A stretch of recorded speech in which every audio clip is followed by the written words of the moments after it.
నాకు చాలా ఇంటిమసీ, అంటే నేను నా లైన్ ఎప్పుడు క్రాస్ కాను. కాకపోతే నాకు కంఫర్ట్ ఉంది. నేను ఏమనుకున్నా నేను చెప్పగలను. వాళ్ళకి ఏమనిపించినా వాళ్ళు నాకు మీకు కంఫర్ట్ ఇస్తారు. నేను ఫోన్ లేదు నీకు చూపిస్తే ఇప్పుడు ఒక టెక్స్ట్ పెట్టండి, ఇక్కడ లోకల్గా ఏదో కేసు అయిందంట Revanth, why don't you see that case అని.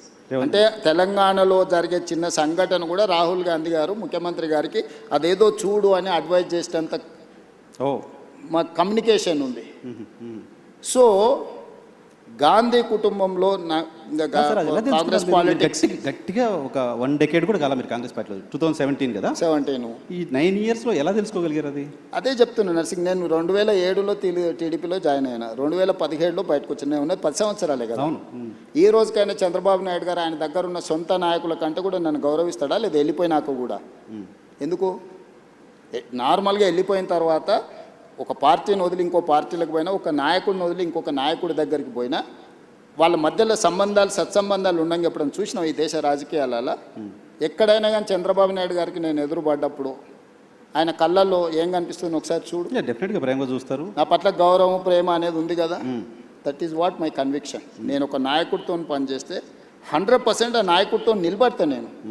నేను పార్టీని వదిలే రోజు కూడా ఇక్కడ చెప్పలే, విజయవాడకు పోయి చంద్రబాబు నాయుడు గారిని కలిసి, సార్ నాకున్న పరిస్థితి ఇది, మీ వల్ల నాకు పార్టీ వల్ల అన్ని రకాల ఉపయోగము ప్రయోజనం జరిగింది, కానీ నేను అనుకుంటున్న పర్పస్ కానీ ప్రజలు కోరుకుంటున్న లక్ష్యం కానీ ఇక్కడ ఉంటే కుదరదు, కాబట్టి నేను ప్రత్యామ్నాయంగా నేను వెళ్తున్నా అని చెప్పి నేను అక్కడి నుంచి వచ్చిన. నేను ఎప్పుడు కూడా నా రిలేషన్ని నేను స్ట్రెయిన్ చేసుకోలేదు. నా లీడర్కి నేను అబద్ధం చెప్పలే. ఓకే, ఏదున్నా ఉన్నది ఉన్నట్టు మాట్లాడమే నా స్ట్రెంగ్త్. కాదు సార్, రాహుల్ గాంధీ గారికి మీరు గోల్ పెట్టుకున్నారు, నాతో 2006-7 ప్రాంతంలో నేను ముఖ్యమంత్రి అవుతా అని చెప్పారు. నాతో పాటు చాలామంది జర్నలిస్ట్ ఫ్రెండ్స్ చెప్పారు. కొంతమందిని మా వాళ్ళని మంత్రులను కూడా చేస్తామని చెప్పారు.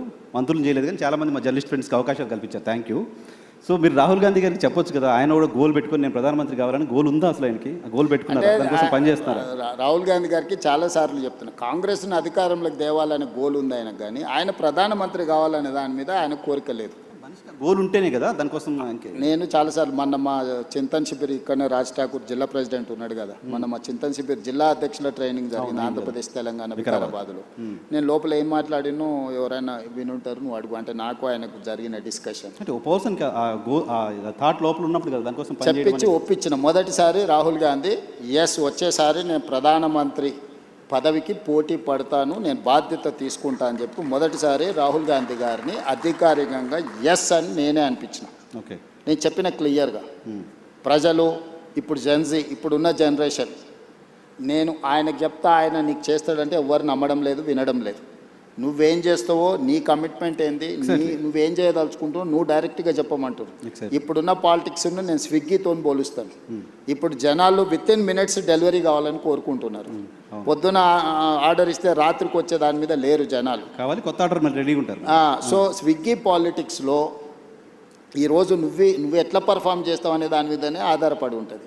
సో రేపు వచ్చే ఎన్నికల్లో రాహుల్ గాంధీ ప్రధానమంత్రి అభ్యర్థి ఇండియా కూటమి నుంచి. మొదట కాంగ్రెస్ పార్టీ నిర్ణయించుకుంటుంది, ప్రకటిస్తుంది, తర్వాత ఇండియా కూటమిని కన్విన్స్ చేస్తాం. ఇండియా కూటమిలో ఉన్న మిత్రులు నాకు చాలామంది మిత్రులే, వాళ్ళందరితో నేను కూర్చోబెట్టి మాట్లాడి సంవత్సరం ముందే అధికారికంగా రాహుల్ గాంధీ గారు రేపు జరగబోయే ఎన్నికల్లో ప్రధానమంత్రి అభ్యర్థి రాహుల్ గాంధీ గారికి ఓటేయండి, దేశానికి ప్రధానమంత్రి అవుతాడు, రైతుల కోసం ఏం చేస్తాడు, మహిళల కోసం ఏం చేస్తాడు, విద్యార్థుల కోసం ఏం చేస్తాడు, నిరుద్యోగ యువకుల కోసం ఏం చేస్తాడు, పరిశ్రమల కోసం ఏం చేస్తాడు, అదేవిధంగా కాస్ట్ సెన్సెస్ విషయంలో ఏం చేస్తాడు, లేకపోతే ఉన్న అదర్ సోషల్ ఇష్యూస్ మీద ఏం చేస్తాడు, ఒక పాలసీ డాక్యుమెంట్ తీసుకొచ్చి ప్రజల ముందు పెట్టి ప్రజల్ని mandate కోరుతాం.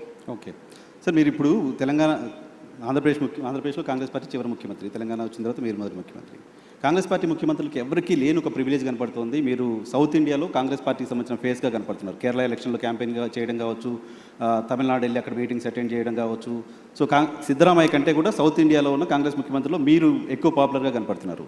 So south ఫేస్గా Revanth emerge అవ్వడం వెనక రీజన్ ఏంటి? నేషనల్ పాలిటిక్స్ ఇంకేదన్నా మీరు సీఎం కావాలని గోల్ అయిపోయింది, వేరే గోల్ ఏమైనా పెట్టుకున్నారా? లేదు నర్సింగ్, నేను 10 years 2034 వరకు ఏ గోల్ లేదు. 2094లో 2 సార్లు తెలుగుదేశం పార్టీకి అధికారం ఇచ్చారు. 2004 నుంచి 2 సార్లు కాంగ్రెస్ పార్టీకి అధికారం ఇచ్చారు, 2014 నుంచి 2 సార్లు బీఆర్ఎస్కి అధికారం ఇచ్చారు, 2024 నుంచి 2 సార్లు నాకు అధికారం ఇస్తారు ప్రజలు. నాకు స్పష్టత ఉంది. 2034 వరకు ఇక్కడనే ఉంటా, ఈ ప్రజల కోసమే పనిచేస్తా. $1 ట్రిలియన్ ఎకానమీని అక్కడికి తీసుకెళ్ళి 2047కి $3 ట్రిలియన్ ఎకానమీ ఏదైతే మన నరేంద్ర మోడీ గారి ముందు స్పష్టంగా చెప్పినాం. భారతదేశం $30 ట్రిలియన్ ఎకానమీ ఏదైతే వికసిత్ భారత్ 2047 లక్ష్యంగా పెట్టుకున్నారో, ఈరోజు మనము 3% లోపల జనాభా ఉంటే 5% జీడిపి కంట్రిబ్యూట్ చేస్తున్నాం. రేపు ఇదే జనాభా 10% జీడిపిని దేశానికి కంట్రిబ్యూట్ చేసే ప్రణాళికలు, దానికి రోడ్ మ్యాప్, దానికి భవిష్యత్ ఏ రకమైన విధానాలు తీసుకోవాలనో 2034 వరకు ఇక్కడనే క్షేత్రస్థాయిలో ఉండి ఈ పనులు చేస్తాను. సార్ అది నమ్మకమా? 10 ఏళ్ళు ఇస్తారులే నమ్మకమా? పక్క రాష్ట్రం ఆంధ్రప్రదేశ్లో 5 ఏళ్ళకి ప్రభుత్వం మారింది, డిఎంకే ప్రభుత్వం తమిళనాడులో కూడా 5 ఏళ్ళకి మారింది. నా జీవితంలో నేను జడ్పీటీసీ అవుతా అనుకున్నప్పుడు జడ్పీటీసీ అయినా, నేను ఎమ్మెల్సీ అవుతా అనుకున్నప్పుడు ఎమ్మెల్సీ అయినా, ఎమ్మెల్యే కావాలనుకున్నప్పుడు ఎమ్మెల్యే అయినా, 2014లో ఎంపీ అవుతా అని చాలా ప్రయత్నం చేసింది, నీకు కూడా తెలుసు కదా. కాకపోతే 19లో అయినా అదే మల్కాజ్గిరి నుంచి, 14లో కూడా మల్కాజ్గిరి నుంచి అవుతా అని చెప్పి తెలుసు కదా. అక్కడ మిస్ అయినా కూడా 19లో మళ్ళీ అక్కడి నుంచి అయినా. జిల్లా పరిషత్ మెంబర్ ఉన్నప్పుడే తెలంగాణ వస్తే తెలంగాణకు ముఖ్యమంత్రి అవుతా అని చెప్పినావునా? చెప్పారు, నీతో చెప్పిన కదా, నీకు గుర్తుంది కదా.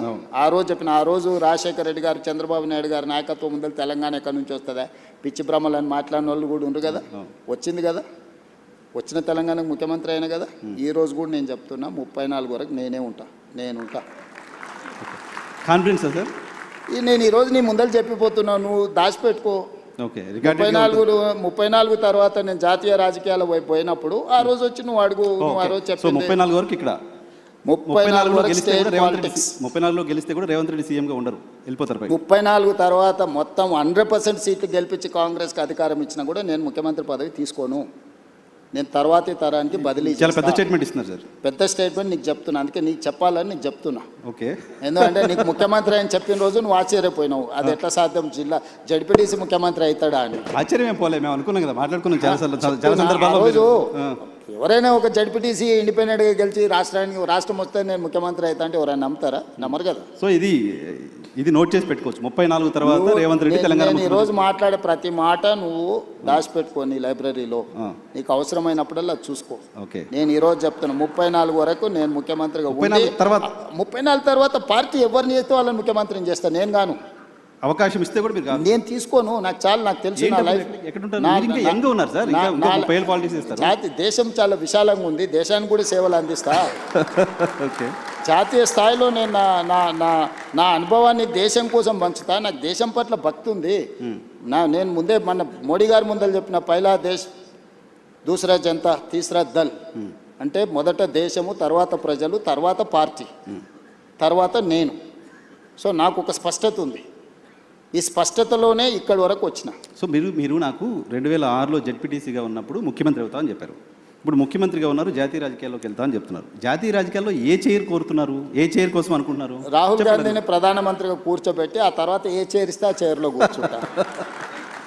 రైట్ సార్, నేను గతంలో నేను టీవీ 9లో పనిచేస్తున్నప్పుడు కావచ్చు, ఏబీఎన్ ఆంధ్రజ్యోతిలో పనిచేస్తున్నప్పుడు కావచ్చు, మనం ఇంటర్వ్యూకి వచ్చినప్పుడు మీరు నాకు చెప్పే ఏం అడగాలి సార్ అంటే ఏదైనా అడుగు అనేవాళ్ళు. ఆ లిబర్టీ తీసుకొని కొన్ని క్వశ్చన్స్ అడగచ్చు కదా.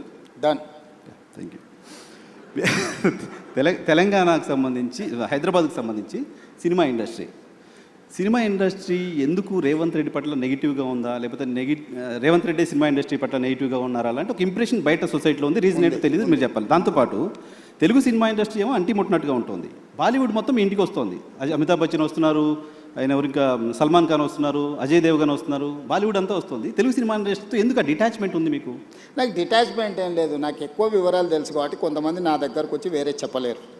ఎందుకంటే నాకు అందరి గురించి చాలా విషయాలు తెలుసు కదా. నేను కొత్తగా చూస్తలేని పరిశ్రమ. కొంతమంది అమెరికా నుంచి వచ్చిన వాళ్ళకు సెలబ్రిటీస్ అంటే సోషల్ క్లైంబింగ్ అంటారు దీన్ని ఇంగ్లీష్లో. ఓకే, సడన్గా మనకు డబ్బులు వచ్చినా, సడన్గా హోదా వచ్చినా, అప్పటి వరకు మనలో అణిచివేసుకున్న విపరీతమైన కోరికలు కొన్ని ఉంటాయి. దాంతో ఏమైందంటే ఒక్కసారిగా అవి నిద్రలేస్తే అరే నాకు సెలబ్రిటీ పరిచయం ఉండాలా, ఆ సెలబ్రిటీ నేను కలవాలా, లేకపోతే నన్ను ఆయన కలవాలని సోషల్ క్లైంబింగ్ అంటారు దాన్ని. అంటే అట్లా బయట ప్రపంచంలో ఉండే వాళ్ళతో కొంత కలవాలని కోరికలు ఉంటాయి. నేను 30 ఏళ్ళ క్రితం అందరూ ఇప్పుడు స్టార్స్ అని చెప్పేటోళ్ళు అందరూ కిడ్స్ ఉన్నప్పుడు నాకు తెలుసు. ఓకే, నేను పేర్లు చెప్పను కానీ వాళ్ళు స్కూల్కి వెళ్ళి లేకపోతే జూనియర్ కాలేజ్కి వెళ్ళి లేకపోతే వాళ్ళు కాలేజీ నుంచి బయటకు వచ్చి సింగిల్ బియర్ తాగాలనుకున్నప్పుడు కూడా నా దగ్గరకు వచ్చేటోళ్ళు, అన్న నువ్వు సంతకం పెడితే నేను బియర్ తాగుతా అని. సింగిల్ బీర్ తాగడానికి మీరు వచ్చారు, మీ దగ్గరికి వచ్చారు, ముఖ్యమంత్రి అయిన తర్వాత మీ దగ్గర రావడానికి అదే భయపడతారు. చెప్తున్నా, అన్ని చూసిన తర్వాత నాకు వచ్చి కొత్తగా చెప్పలేరు కదా నర్సింగ్. ఓకే. సో అందుకోసమని నేను ఏ పరిశ్రమతోనైనా ధూల్పేట్ల గుడంబ అమ్ముకునే వాళ్ళతోని నేను అంతే రిలేషన్ మెయింటైన్ చేస్తా. Top of the top star వచ్చినా కూడా నేను అట్లనే ఉంటా. Wipro, Microsoft or any other company CEO వచ్చినా నేను అంతనే ఉంటా. అమెరికన్ అంబాసిడర్ వచ్చినా కూడా నేను అదే విధంగా ఉంటాను. నువ్వు నా బిహేవియర్ చూడు, నువ్వు యావరేజ్ లీడర్తోనున్నా, ప్రధానమంత్రితోనున్నా నేను వంగి నమస్కారాలు పెట్టుడు, అతి వినయాలు చేసుడు, లేకపోతే టూ మచ్ ఏదో ఇంప్రెస్ చేసేసి ఏదో నటించేద్దామని నా బ్లడ్లోనే లేదు. ఓకే. నేను ఉన్నది ఉన్నట్టు ఉంటా, వచ్చేది వస్తుంది, పోయేది పోతుంది. ఇట్లుంటేనే ముఖ్యమంత్రి అయినా. ఇంకా కొత్తగా ఏంది నేను చేసేది? ఏం పని ఉంది నా? ఇప్పుడు ప్రతి ఒక్కరికి లైఫ్లో సక్సెస్కి ఒక ఫార్ములా ఉంటుంది. నువ్వు యాజ్ జర్నలిస్ట్ నువ్వు సక్సెస్ అయినావు అంటే నీకు ఒక ఫార్ములా ఉంటుంది, లేకపోతే ఒక వర్కింగ్ స్టైల్ ఉంటుంది. ఇంకొక లీడర్కి ఇంకొక లాగా ఉంటుంది, ఇంకొక సెలబ్రిటీకి ఇంకొక లాగా ఉంటుంది. నాకు నా లైఫ్ ఇట్లనే గౌరవాన్ని తెచ్చిపెట్టింది, హోదాని తెచ్చిపెట్టింది, ఈరోజు గుర్తింపు వచ్చింది. సో నా లైఫ్ అనేది ఇట్లనే ఉంటుంది నర్సింగ్.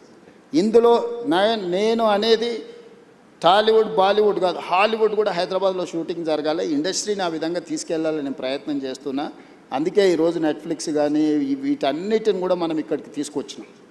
సో నేను ఇండస్ట్రీకి ఒక హబ్ లాగా క్రియేట్ చేయదలుచుకున్నా. ప్రపంచంలో ఉండే సినిమా ఇండస్ట్రీ హైదరాబాద్లో ఉండాలనేది నా కోరిక. ఓకే. నేను అందుకే ఆ విధమైన ప్రణాళికలు వేస్తున్నా. సో నేను ఇండివిజువల్స్ని టూ మచ్గా ప్లీజింగ్ చేసే పనిలో నేను ఉండను. ఓకే. నేను నా పని 18 గంటలు నేను పని చేయాలి. నా పనిలో ఈరోజు ఎవరు అవసరం, ఎవరిని కలవాలి, ఎవరి వల్ల రాష్ట్రానికి ప్రయోజనం ఉంటే నేను వాళ్ళ కోసం టైం స్పెండ్ చేస్తా. ఓకే. మీరు ముఖ్యమంత్రి కావడం కోసం బయట కాంగ్రెస్ పార్టీ మెస్సీని కూడా తెచ్చినా మీకు తెలుసు కదా. పిల్లలకు ఒక స్ఫూర్తి అయిన మెస్సీని తెస్తే కూడా తప్పు పట్టిరా. ఏం చేయాలి? నేను మైదానంలో మెస్సీని తెచ్చినా కానీ పబ్లో పోయి డ్రగ్స్ కోసం ప్రమోట్ చేయలే కదా. పబ్ కల్చర్ వాళ్ళు అనుకుంటుండ్రు, స్టేడియం కల్చర్, స్పోర్ట్స్ కల్చర్ నేను అనుకుంటున్నా. ఈ కల్చరల్ డిఫరెన్సెస్ ఉన్నాయి మాకు. Okay. So farm house culture వాళ్ళు అనుకుంటుండ్రు, కల్చర్ అని నేను అనుకుంటున్నా. ఈ కల్చరల్ డిఫరెన్సెస్ ఉన్నాయి. What should I do? Okay. Okay. మీరు ముఖ్యమంత్రి కావడం కోసం చాలామంది కాంగ్రెస్ పార్టీ కార్యకర్తల కష్టం, మీ కష్టం, మీరు చాలా ఫేస్ చేశారు, అంత ఓకే. వీటన్నిటితో పాటు మీకోసం కష్టపడ్డ మీ సతీమణి గారు ఉన్నారు, అటు కూడా చాలా కష్టపడ్డారు కదా. లాస్ట్ 4-5 ఇయర్స్ అయితే చాలా కష్టపడ్డారు తెలుసు మాకు.